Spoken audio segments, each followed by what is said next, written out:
अस्सलाम क्लास। आज जो हमारा लेक्चर है वो है long run demand for labour. आप लोगों ने जो कल किया था वो था short run demand for labour. अब लॉन्ग रन टाइम पीरियड कौन सा होता है? लॉन्ग रन टाइम पीरियड वो होता है जिसमें आप के पास एक से ज़्यादा फैक्टर ऑफ प्रोडक्शन जो है वो वेरिएबल हो जाते हैं।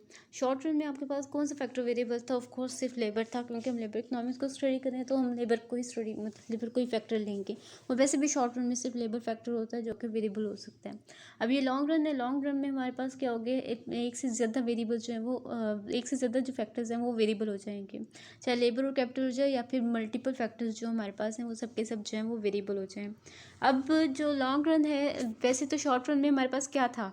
शॉर्ट रन में हमारे पास जो VMPL कर्व था हमारा वो किस चीज़ को शो कर रहा था? VMPL कर्व जो है वो बेसिकली डिमांड फॉर लेबर को शो कर रहा था। लेकिन लॉन्ग रन में इतना सिंपल नहीं है। लॉन्ग रन में क्योंकि हमारे पास तीनों फैक्टर या फिर चारों या फिर दो फैक्टर कोई से जो है वो वेरिएबल होते हैं, तो उसकी वजह से मल्टीपल इफेक्ट्स देखने में आते हैं। अब वो मल्टीपल इफेक्ट्स कौन कौन से होते हैं? आपके पास मल्टीपल यानी 3 तरह के इफेक्ट्स बेसिकली आपके पास आएंगे लॉन्ग रन में। एक आपके पास होगा सब्स्टिट्यूशन इफेक्ट, और एक प्रोडक्शन इफेक्ट, और एक प्रॉफिट मैक्सिमाइजेशन इफेक्ट। ठीक है। और ये किस तरह से हम देखते हैं कि ये किस तरह से जो है वो इफेक्ट करेगा, साथ साथ इसकी एक्सप्लेनेशन होंगी, डायग्राम होंगे, एक्सेट्रा। अब आप लोगों के पास जो है, आपको याद होगा आपने जब किया था आइसो कॉस्ट और budget line, something like that, आपको याद होगा हम इक्विलिब्रियम फाइंड आउट करते थे। यानी जो आउटपुट है, हम देखते हैं कि आउटपुट जो है वो दो फैक्टर ऑफ प्रोडक्शन को लेकर कोई भी फर्म है अपने बजट के रहते हुए कितना जो है वो प्रोड्यूस कर सकती है। ठीक है। आपके पास वहाँ पे दो चीज़ें थी, एक आइसो कॉस्ट लाइन थी और एक बजट लाइन थी। आपके पास होता क्या है, यहाँ पे जो एक्स एक्सिस है, एक्स एक्सिस पे आपके पास लेबर होती है और वाई एक्सिस पे आपके पास कैपिटल होता है। ठीक है। ये आपकी बजट लाइन होती है जो कि आपके मतलब ओवरऑल बजट को शो कर रही होती है। और उसके अलावा एक आपके पास जो है वो कन्वेक्स टू द ओरिजिन एक आप कर्व ड्रॉ करते हो, जिसे आप क्या कहते थे, आइसो कॉस्ट। ठीक है। ये आपके पास जो है वो आइसो कॉस्ट लाइन आ जाती है। और जब ये एक दूसरे को, जहाँ पे ये एक दूसरे को टेंजेंट होते हैं, वहाँ पे आपके पास इक्विलिब्रियम ड्रॉ हो जाता है। ठीक है। इक्विलिब्रियम आपके पास वहाँ पे आ जाता है। ये आपने कुछ किया था इस तरीके से। अभी हम जो ड्रॉ करेंगे वो बेसिकली इसी चीज़ को सामने रखते हुए ड्रॉ करेंगे। अब ठीक है, हम लोग चलते हैं, ड्रॉ करते हैं। आपके पास क्या है जी, X axis, Y axis. X axis पे मैंने कहा लेबर होगी और वाई एक्सिस पे आपके पास क्या होगा, कैपिटल। ठीक है। आपके पास यहाँ पे एक बजट लाइन आप ड्रॉ करोगे, ये आपके पास आ गई बजट लाइन। ठीक है। और यहाँ पे आपके पास क्या होगा, एक आप कर्व ड्रॉ करोगे, ये आपके पास आइसोकॉस कर्व होगा जो बेसिकली आपके आउटपुट को शो कर रहा होगा। हम इसे x1 का नाम दे लेते हैं। और यहाँ पे आपके पास क्या होगा, इक्विलिब्रियम 1। ठीक है। अब यहाँ पे क्या है जी, इतना कैपिटल हायर किया जा रहा है K1, और इतनी जो लेबर है वो हायर की जा रही है L1। ठीक है। अब क्या होगा, अब हम कहते हैं कि फॉर एग्जाम्पल वेजेस जो है वो डिक्रीज़ हो जाते हैं। वेजेस जब डिक्रीज़ होंगे तो उसकी वजह से क्या होगा, वेजेस जब लेबर के ऑफ कोर्स डिक्रीज़ हुए हैं तो लेबर क्या होगी, वो चीप हो जाएगी, यानी सस्ते में अवेलेबल होगी। और जब लेबर सस्ते में अवेलेबल होगी तो जो एम्प्लॉयर हैं, जो हायर करने वाले हैं, वो ऑफ कोर्स ज़्यादा लेबर जो है वो उससे हायर कर सकते हैं, ज़्यादा लेबर जो है उसको लगा सकते हैं। सो आपका जो बजट लाइन है, बजट लाइन कहाँ शिफ्ट होगी, बजट लाइन अपवर्ड शिफ्ट होगी। ठीक है। अब वो किस तरह से शिफ्ट होगी मैं ड्रॉ कर देती हूँ आपकी, क्योंकि कैपिटल जो है ऑफ कोर्स लेबर चीप हुई है, कैपिटल नहीं। सो आपका बेसिक जो मेन पॉइंट है वो तो सेम रहेगा। उसके बाद आपका जो लाइन है वो शिफ्ट हो जाएगी, बजट लाइन कुछ इस तरीके से। ठीक है। इस तरीके से शिफ्ट हुई तो इसका मतलब क्या है कि ऑफ कोर्स लेबर चीप हुई थी तो लेबर जो है उसकी डिमांड इंक्रीज़ करेगी। अब यहाँ पे होगा क्या कि पहले जो इफेक्ट है वो सब्स्टिट्यूशन इफेक्ट है। अब सब्स्टिट्यूशन इफेक्ट जो है वो किस तरह से देखने में आएगा, सब्स्टिट्यूशन इफेक्ट के लिए आप क्या, सब्स्टिट्यूशन इफेक्ट ऑफ कोर्स जब लेबर चीप हो जाएगी, लेबर सस्ती होगी, तो क्या करेंगे प्रोड्यूसर्स, वो कैपिटल को लेबर के लिए सब्स्टिट्यूट करना शुरू कर देंगे, यानी ज़्यादा कैपिटल डिमांड करना शुरू कर देंगे, ज़्यादा लेबर डिमांड करना शुरू कर देंगे और कैपिटल की डिमांड जो है उसको कम कर देंगे। सो आप क्या करोगे उसके लिए, आप उसके लिए ये जो आपकी ग्रीन लाइन थी उसके पैरेलल एक लाइन ड्रॉ करोगे, जो कि आपकी ये जो x1 है यानी ये आइसोकोस्ट लाइन है, इसको टेंजेंट होकर गुजरेगी। ठीक है, यहाँ से हम क्या करेंगे, एक ड्रॉ करेंगे लाइन जो कि पैरेलल होनी चाहिए आपकी ग्रीन लाइन से, और सॉरी आई थिंक मुझे इसे ठीक से ड्रॉ करना चाहिए पहले।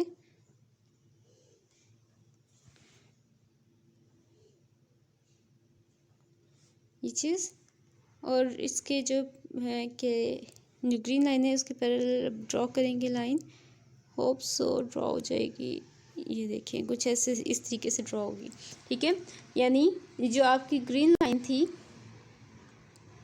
उसके पैरेलल यहाँ भी डिस्टेंस इतना होना चाहिए, यहाँ से भी डिस्टेंस इतना होना चाहिए।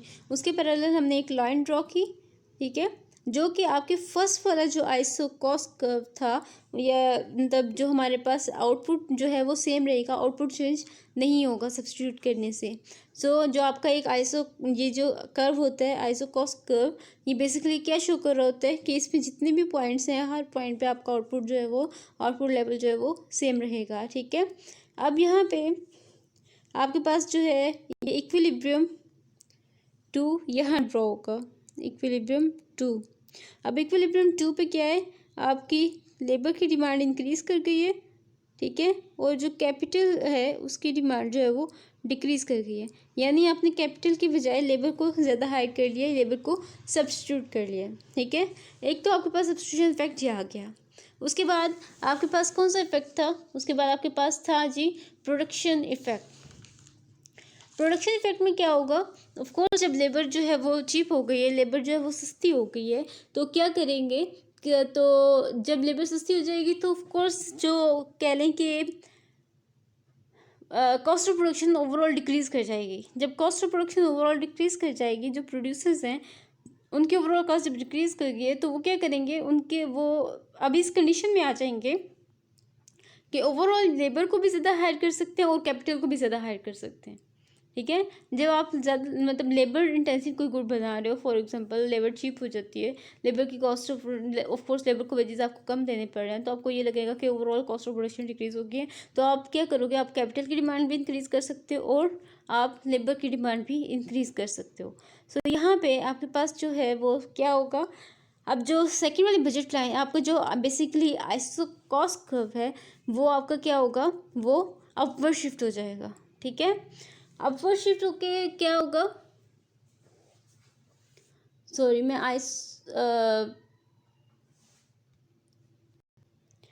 I was calling the isocont curve the isocost curve। Basically budget line जो है वो आइसोकॉस्ट कर्व ही होती है आपकी, और जो आपकी जो कन्वेक्स रीजन है उसे हम आइसोकॉन्ट कहते हैं, जो कि आउटपुट को शो कर रही होती है। सो यहाँ पे क्या होगा, यहाँ पे हमारे जो आइसोकॉन्ट है वो कहाँ शिफ्ट हो जाएगा, वो अपवर्ड शिफ्ट होगा, लेकिन इस तरीके से शिफ्ट होगा कि लेबर की डिमांड भी इंक्रीज़ करेगी और कैपिटल की डिमांड भी इंक्रीज़ करेगी। मैं अगर यहाँ पे मैं ड्रॉ करूँ, ठीक है, अगर यहाँ पे मैं ड्रॉ करती हूँ आइसोकॉन्ट को कुछ इस तरीके से,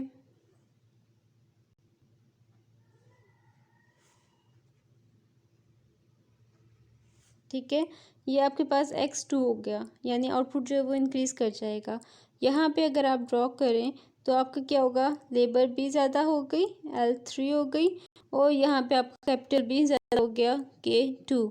यानी आप क्या कर रहे हो, लेबर को भी ज़्यादा हायर कर रहे हो और कैपिटल को भी ज़्यादा हायर कर रहे हो। ये आपके पास कौन सा इफेक्ट होगा, ये आपके पास प्रोडक्शन इफेक्ट होगा। यानी प्रोडक्शन इंक्रीज़ करने की वजह से जब लेबर चिप हो गया तो ऑफकोर्स क्या मतलब प्रोडक्शन को इंक्रीज़ किया जाएगा, ये सोच के कि जो कॉस्ट ऑफ प्रोडक्शन वो डिक्रीज़ हो गई है। ठीक है, क्योंकि फर्म की परचेजिंग पावर इंक्रीज़ हो जाएगी। उसके बाद आपके पास आ जाता है थर्ड वन आपके पास कौन सा इफेक्ट था जी? थर्ड वन आपके पास था profit maximisation effect. Profit maximisation effect में क्या होगा कि ऑफ कोर्स जब लेबर चीप हो गई है और लेबर और कैपिटल दोनों जो है वो ज़्यादा हायर किए जा सकते हैं, तो फर्म क्या करेगी? फर्म अपने प्रॉफिट को मैक्सिमाइज करना चाहेगी। ठीक है, अपने प्रॉफिट को मैक्सिमाइज करना चाहेगी, तो उसके लिए फर्म क्या करेगी? उसके लिए फर्म मोस्ट प्रोबेबली अपनी ओवरऑल बजट को बढ़ा देगी। मतलब इन्वेस्टमेंट जो है उसे इंक्रीज़ कर दिया जाएगा। जब इन्वेस्टमेंट इंक्रीज़ हो जाएगी, इन्वेस्टमेंट इंक्रीज़ होने के बाद आपकी जो कह लें कि जो बजट लाइन है वो ही शिफ्ट हो जाएगी। बजट लाइन ही अपवर्ड शिफ्ट हो जाएगी। इस बजट पहले बजट लाइन जो है उसे हम लोग ए बी का नाम दे लेते हैं। सॉरी, मैंने नाम नहीं दिया हुआ था उसे। ए बी और इसे ए सी का नाम दे लेते हैं। और अब जो बजट लाइन है वो आपके पास क्या होगी? इसे हम डी का नाम दे लेते हैं। ठीक है, यानी ओवरऑल बजट लाइन ही शिफ्ट हो गई है। ओवरऑल जब बजट लाइन शिफ्ट हुई है तो ऑफ कोर्स आपका आइसोकार्न कर्व जो है वो भी शिफ्ट हो जाएगा। और जब आइसोकार्न कर्व अपवर्ड शिफ्ट होगा तो ये आप कह लें x3, और यहाँ पे क्या होगा? ऑफ कोर्स आप ज़्यादा लेबर हायर कर रहे होगे L4, और यहाँ पे ज़्यादा कैपिटल ऑफ कोर्स, क्योंकि बजट ही इंक्रीज़ कर गया। तो जब बजट इंक्रीज़ कर गया तो दोनों चीज़ें जो है वो कह रहे हैं कि ज़्यादा जो है वो परचेज़ की जा सकती हैं और ज़्यादा इन्वेस्ट की जा सकती हैं। अब देखना है हमने ये है कि बेसिकली यहाँ पे अब हमने इस ओवरऑल जो हमारे पास इफ़ेक्ट्स थे इसको देखते हुए हमने जो लेना है, जो ड्रॉ करना है, वो हमारा डिमांड कर्व है। हमने डिमांड कर्व जो है उसको ड्रॉ करना है। डिमांड कर्व को हम कैसे ड्रॉ करेंगे? आपके पास यहाँ पे x axis, Y axis, x axis पे आपके पास क्या है? लेबर, और जो वाई एक्सिस है उस पर आपके पास क्या है? VMP। ठीक है, ऑफ लेबर ऑफ कोर्स। यहाँ पे आपके पास जो शॉर्ट रन VMPL था उसके थ्रू आप लॉन्ग रन VMPL जो है उसको ड्रॉ करोगे। सबसे पहले मैं एक VMPL कर्व जो लेती हूँ जो कि शॉर्ट रन में होगा ऑफ कोर्स। अब यहाँ पे क्या हुआ था जी? हमने इफेक्ट्स पढ़े थे, उनमें इफेक्ट्स कौन कौन से थे? सब्स्टिट्यूशन इफेक्ट था आपके पास, और उसके बाद प्रोडक्शन इफेक्ट था, प्रॉफिट मैक्सिमाइजेशन इफेक्ट था। सो सब्स्टिट्यूशन इफेक्ट की वजह से क्या होगा? ड्यू टू सब्स्टिट्यूशन इफेक्ट जब लेबर चीप हो जाएगी तो फर्म जो है वो ज़्यादा लेबर को हायर करेगी। ज़्यादा लेबर को हायर करेगी तो इसका मतलब है कि लेबर की मार्जिनल प्रोडक्शन डिक्रीज़ करना शुरू कर जाएगी। ऑफ कोर्स यही कहा गया था ना कि जी जब जैसे जैसे जो है वो लेबर ज़्यादा हायर की जाती है वैसे वैसे जो है मार्जिनल प्रोडक्शन डिक्रीज़ हो जाती है। इन शॉर्ट रन हम लोग यही जो है वो फिनोमिना, यही चीज़ जो है सामने रखते हैं। ठीक है, अभी जो सिंपल हमारे पास जो VMPL कर्व है जो किसी भी इफेक्ट के बगैर है, वहाँ पे मैं वेजेस ले लेती हूँ। आपके पास यहाँ वेजेस होंगे जी W1, और यहाँ पे आपके पास जो लेबर है वो L1। अब क्या होगा? सब्स्टिट्यूशन इफेक्ट की वजह से आपके पास जो VMPL कर्व है वो कहाँ शिफ्ट होगा? VMPL कर्व जो है वो बैकवर्ड शिफ्ट हो जाएगा। क्यों? VMP जो है वो डिक्रीज़ हो जाएगी। वो इसलिए मार्जिनल प्रोडक्शन जो है, value of marginal production decrease हो जाएगी, क्योंकि सब्स्टिट्यूशन की वजह से एक्स्ट्रा लेबर को हायर कर लिया जाएगा। सब्स्टिट्यूशन इफेक्ट की वजह से जब एक्स्ट्रा लेबर को हायर कर लिया जाएगा तो ऑफ कोर्स जो उसकी प्रोडक्टिविटी है लेबर की वो डिक्रीज़ कर जाएगी, और आपका जो VMPL कर्व है वो डाउनवर्ड शिफ्ट हो जाएगा। ठीक है, उसके बाद यहाँ पे क्या हुआ जी? VMPL कर्व, यहाँ पे वेजेस डिक्रीज़ होने की वजह से VMPL कर्व जो है, यानी वेजेस डिक्रीज़ हुई और VMPL जो है वो डिक्रीज़ हुई, और लेबर, क्योंकि लेबर को ज़्यादा हायर कर लिया गया था जो कि L2 लेबर है, जो कि पहले की निस्बत ज़्यादा लेबर है। लेकिन बाद में क्या हमारे पास दो इफेक्ट्स और भी थे, एक प्रोडक्शन इफेक्ट था और एक हमारे पास प्रॉफिट मैक्सिमाइजेशन। अब होगा क्या कि जब लेबर चीप हो गई तो due to production effect production को इंक्रीज़ किया जाएगा, यानी कैपिटल को भी ज़्यादा हायर किया जाएगा। लेबर के चीप होने के साथ साथ कैपिटल को भी, लेबर को ज़्यादा हायर करने के साथ साथ कैपिटल को भी ज़्यादा लगाया जाएगा। आपकी प्रोडक्शन, ओवरऑल प्रोडक्शन इंक्रीज़ होगी तो आपका VMPL कहाँ शिफ्ट होगा? VMPL आपका जो है वो अपवर्ड शिफ्ट हो जाएगा यहाँ पे। ठीक है, ये आपका VMPL, इसे 2 का नाम दे सकते हो आप। ठीक है, ये आगे की अब जो है वो शिफ्ट हो जाएगा। अब यहाँ पे देखें कि वेजेस डिक्रीज़ होने की वजह से लेबर को कितना ज़्यादा हायर किया जा रहा है, L3 तक। लेकिन जो लेबर को L3 तक हायर किया जा रहा है ये ड्यू टू प्रोडक्शन इफेक्ट है, ठीक है। ड्यू टू प्रोडक्शन इफेक्ट जो है वो लेबर की ओवरऑल प्रोडक्टिविटी जो है वो डिक्रीज़ नहीं होगी, क्योंकि लेबर के साथ ज़्यादा कैपिटल को भी लगाया जा रहा होगा, कैपिटल को भी हायर किया जा रहा होगा। अब यहाँ पे हमारे पास 2 पॉइंट्स होंगे। वो 2 पॉइंट्स हमारे पास कौन कौन से हैं? एक तो फर्स्ट वन था हमारे पास, ठीक है, जो सबसे पहला था वो हमारे पास है ए, और जो अब हमारे पास न्यू इक्विलिब्रियम आया है वो हमारे पास है बी। अब ए और बी पॉइंट जो है इसको अगर आप मिला देंगे, ए और बी पॉइंट को अगर आप मिला देंगे तो ये आपके पास क्या आएगा, डिमांड फॉर लेबर कर्व आएगा इन लॉन्ग रन, ठीक है। ये आपके पास क्या होगा, demand for labour in long run.